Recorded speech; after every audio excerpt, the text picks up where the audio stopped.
ಭಾರತ ಹುಣ್ಣಿಮೆಯ ಪ್ರಯುಕ್ತ ಕರ್ನಾಟಕ ಸೇರಿದಂತೆ ಮಹಾರಾಷ್ಟ್ರ, ಗೋವಾ ಹಾಗೂ ವಿವಿಧ ರಾಜ್ಯಗಳಿಂದ ಜನಸಾಗರ ಹರಿದು ಬಂದಂತಾಗಿದೆ. ಲಕ್ಷಾಂತರ ಜನರು ಶಕ್ತಿ ದೇವತೆ ಶ್ರೀ ರೇಣುಕಾ ಯಲ್ಲಮ್ಮ ದೇವಿ ದರ್ಶನವನ್ನು ಸವದತ್ತಿಯಲ್ಲಿ ಮಾಡುತ್ತಾ ಇರ್ತಾರೆ ಹಾಗೂ ಮಾಡುತ್ತಿರುವವರು ಕೂಡ ಈಗ ನೀವು ಕಾಣಬಹುದಾಗಿದೆ. ಇನ್ನು ಸದರಿ ಭಕ್ತಾದಿಗಳು ದೇವಿಯ ದರ್ಶನಕ್ಕೆ ರೇಣುಕಾದೇವಿ ಆಡಳಿತ ಮಂಡಳಿ ಹಾಗೂ ಪೊಲೀಸ್ ಸಿಬ್ಬಂದಿ ವರ್ಗದವರು ಜನರಿಗೆ ದರ್ಶನಕ್ಕೆ ಸಹಾಯ ಮತ್ತು ಸಹಕಾರ ಮಾಡುತ್ತಿರುವವರು.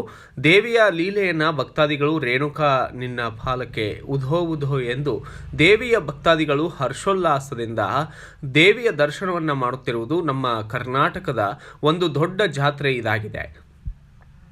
ಇನ್ನು ಭಕ್ತಾದಿಗಳು ಮೊದಲು ಜೋಗುಳಬಾವಿ ಸತ್ಯವನ ದರ್ಶನಕ್ಕೆ ಮೊದಲು ಭಕ್ತಾದಿಗಳು ತಮ್ಮ ಪಾಪ ಪರಿಹಾರವಾಗಲೆಂದು ಬಾವಿಯಲ್ಲಿ ಅಲ್ಲಿಯ ಸ್ನಾನ ಮಾಡಿ ಹುಟಗಿಯನ್ನು ಉಟ್ಟು ತದನಂತರ ಜೋಗುಳಬಾವಿಯ ಸತ್ಯವನ ದರ್ಶನವನ್ನು ತೆಗೆದುಕೊಳ್ಳುತ್ತಾರೆ.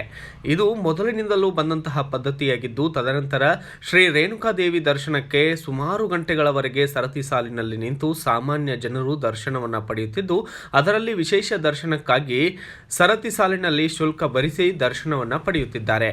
ತದನಂತರ ಎನೆಹೊಂಡ ನೀರು ಮೈಗೆ ತಗಲಿಸಿಕೊಂಡು ದೇವಿಯ ದರ್ಶನ ಹಾಗೂ ಇನ್ನಿತರೆ ದರ್ಶನ ಮಾಡುವುದು ಇದು ಐತಿಹಾಸಿಕ ಸಂಪ್ರದಾಯ ಇರುತ್ತದೆ. ಪರಶುರಾಮ, ಯಕ್ಕಯ್ಯ, ಜೋಗಯ್ಯ ಮತ್ತು ಜಮದಗ್ನಿ ದರ್ಶನ ಪಡೆಯುವುದು ಭಕ್ತಾದಿಗಳ ಸಂಪ್ರದಾಯ ಇರುತ್ತದೆ. ಇನ್ನು ಭಕ್ತಾದಿಗಳು ಕಾಲ್ನಡಿಗೆಯಿಂದ, ಎತ್ತಿನ ಗಾಡಿ ಮೂಲಕ, ಟ್ರ್ಯಾಕ್ಟರ್ ಹಾಗೂ ಬಸ್ಗಳ ಮೂಲಕ, ಖಾಸಗಿ ವಾಹನಗಳ ಮೂಲಕ ಕೂಡ ಭಕ್ತಾದಿಗಳು ವಿವಿಧ ರಾಜ್ಯಗಳಿಂದ ಸವದತ್ತಿ ಯಲ್ಲಮ್ಮನ ದೇವಸ್ಥಾನಕ್ಕೆ ಬಂದು ದರ್ಶನವನ್ನು ಪಡೆಯುತ್ತಿದ್ದಾರೆ. ಇದು ಉತ್ತರ ಕರ್ನಾಟಕದ ಇದೊಂದು ಅತಿ ದೊಡ್ಡ ಜಾತ್ರೆಯಾಗಿದೆ ಎಂದು ಹೆಮ್ಮೆಯಿಂದ ನಾವು ಹೇಳಬಹುದಾಗಿದೆ.